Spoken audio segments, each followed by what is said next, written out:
and then one says to the other, "What's water?" Right? Because we don't think about being. It's what we exist in. And so we don't actually think about it. But it is the single most important thing to understand. Because this thing which is being is called alam. It's called the world, the cosmos. Alam in Arabic is called ismu ala. It's the noun of instrumentation. It's the noun of instrumentation. Like tabi' is what you imprint with. The tabi'. It's what you make an imprint with.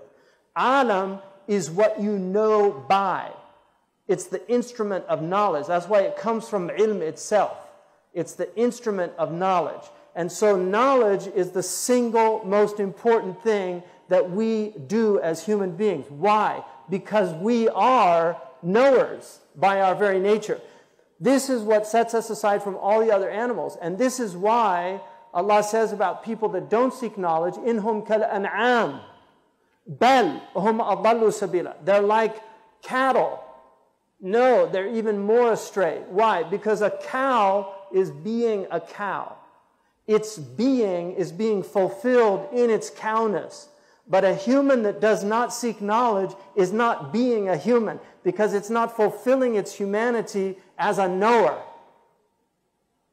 This is what we are as human beings. And this is why life itself is a spiritual experience. You've got all these people, "I want a spiritual experience."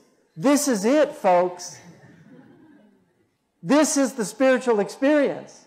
Because how are we experiencing it? With consciousness, which is not a material thing. It's a spiritual thing.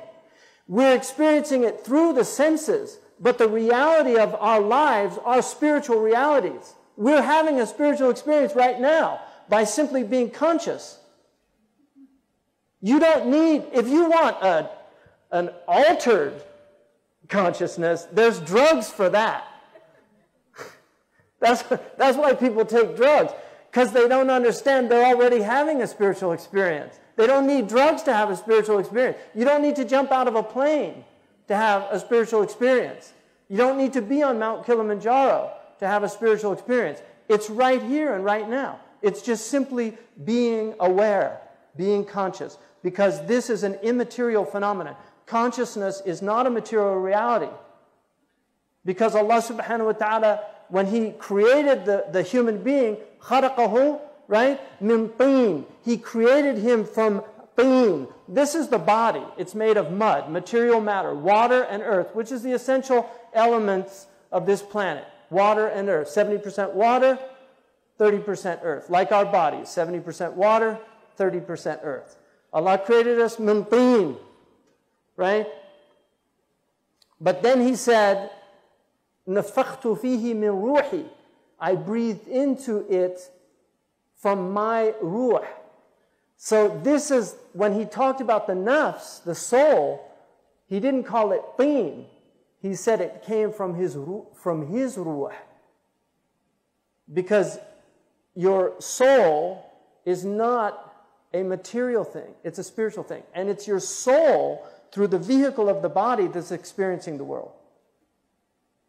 You can't experience the world through anything other than your soul. And that's why mere experience of life on earth is a spiritual experience. And there are people that become aware of it, and there are people that think they're having a material experience. They're called materialists. They deny the unseen, even though their very soul can't be seen. Their own consciousness can't be seen. You cannot find consciousness in a microscope. Scientists have been looking for it for a very long time, and they haven't found it. So the very thing that enables them to deny the spirit is the spirit itself. And this is why the malahida are ahmaqun nas. They're the most stupid people. They are. Our ulama have always said that those who deny the soul are fools, because they're denying the very thing that's enabling them to deny it.